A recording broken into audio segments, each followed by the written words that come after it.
네, 반갑습니다. 현재 BCI 하면 보통 머리에 이렇게 뭘 쓰거나 헤드밴드 같은 걸 떠올리시죠?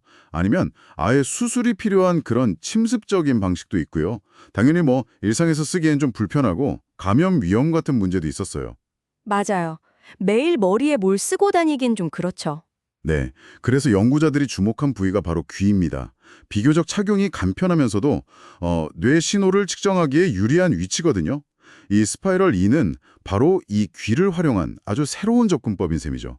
잠깐만요. 이게 귀 안에 들어가는 장치라고요? 근데 이게 뭐랄까 나선형 모양이고 귀 속에서 사용자 귀 모양에 딱 맞게 변형된다고요?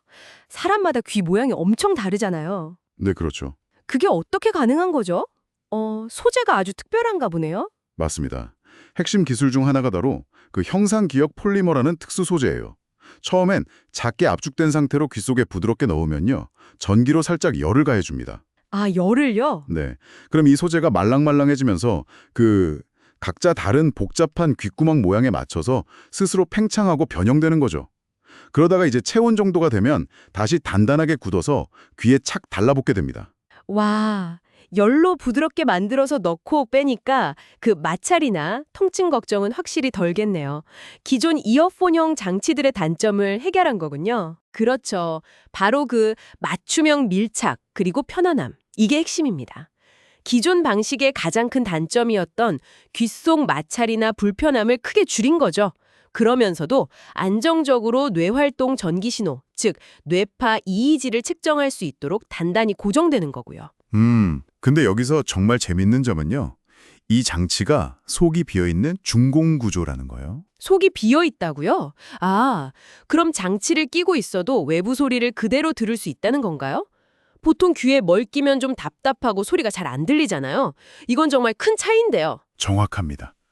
그게 일상생활에서의 활용 가능성을 크게 높여주는 지점이죠. 기존 이어플러그 형태 장치들하고는 확실히 다른 부분이고요. BCI를 쓰면서도 주변 소리를 들을 수 있으니까요. 알겠습니다. 착용감도 좋고 소리도 들린다니. 오, 매력적인데요. 근데 가장 중요한 건 역시 성능이겠죠. 이걸로 실제로 뭘 할 수 있었는지 연구 결과는 어땠습니까? 네, 성능 결과도 상당히 인상적입니다. 예를 들어 시각 BCI 실험을 보면요.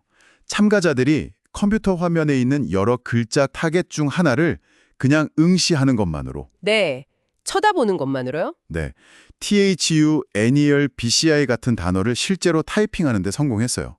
특히 40개나 되는 꽤 많은 타겟을 사용한 실험에서도 별도 보정 없이 평균 75% 이상의 정확도를 보였고요.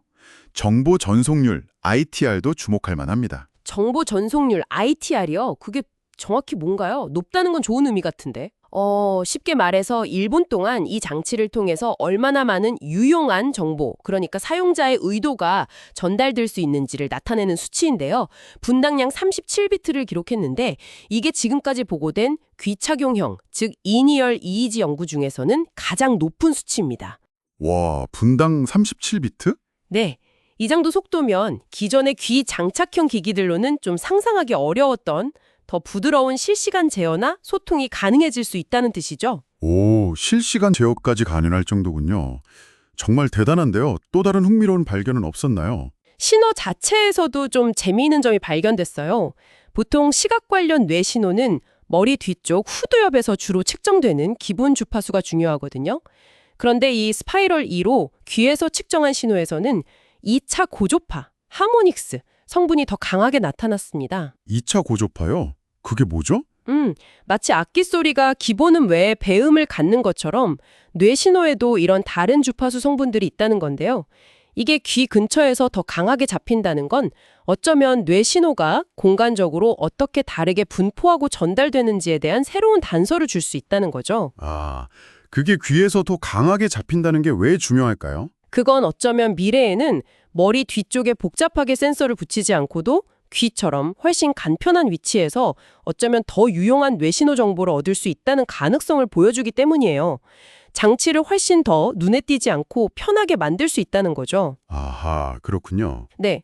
그리고 청각 실험 결과도 흥미로운데요. 여러 소리가 막 섞여 들리는 칵테일 파티 같은 시끄러운 환경 있잖아요. 그런 환경에서도 참가자가 어떤 소리에 집중하고 있는지를 최대 84% 정확도로 알아맞혔습니다. 와, 아까 말한 그 중공구조 덕분에 가능했던 실험이었죠. 일상 환경에서의 응용 가능성을 보여주는 결과고요. 와, 정말. 정리해보면 스파이럴리는 착용감, 일상성, 그리고 성능까지 기존 귀 기반 BCI의 한계를 정말 뛰어넘은 기술이네요. 이것이 결국 우리에게 어떤 의미가 있을까요? 이게 왜 중요할 수 있을까요? 네, 이 연구가 왜 중요할 수 있냐면요.